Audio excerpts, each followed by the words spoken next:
Nakakalungkot, marami ang nalungkot dahil nabawasan ang subscribers ni Stel. At kay Ken, ang laki ng bagsak, ang laki ng bawas ng kanyang subscribers. Sa Facebook, ang laki ng bagsak. Kaya naman marami ang nalungkot. Marami ang nagkomento.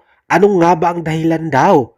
Ang sabi nila, ang dahilan daw ay pagkakaroon niya ng girlfriend na maraming hindi bumoto. Maraming hindi boto sa napupusuang ligawan ni Ken. Girlfriend agad ang nasa isip ng ibang fans kahit wala pang confirmation o official statement na niligawan talaga ni Ken. Or sila na ba talaga ni Jenica Sanchez o pinupurmahan pa lang ni Ken o nakipagkaibigan lang si Ken sa babae. Kaya heto nga, apektado at malaking impact ng kanyang pagbagsak ng kanyang subscriber sa Facebook. Pero walang paki si Ken kung mabawasan ang kanyang subscriber sa Facebook. Marami nga nagtanong kung ano bang status nilang dalawa. Sila ba ay confirm na nga ba? At mayroon din nagsabi na kung ligawan ni Ken ang babaeng si Jenica, dapat matuto tayong tumanggap o tanggapin dahil kung mahal natin si Ken, mahal din natin ang kanyang maging nobya. Sabi naman ng iba, suportahan natin si Ken kung anong mayroon man sa kanilang dalawa.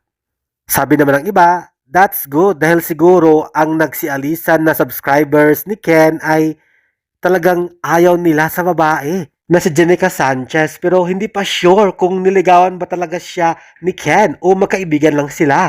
Samantala, basahin pa natin ang mga komento ng mga fans. I don't ever slow up, no I don't take shit. I got no love for the fakeness. If you wanna play tough and wanna hate this, I'll always show up.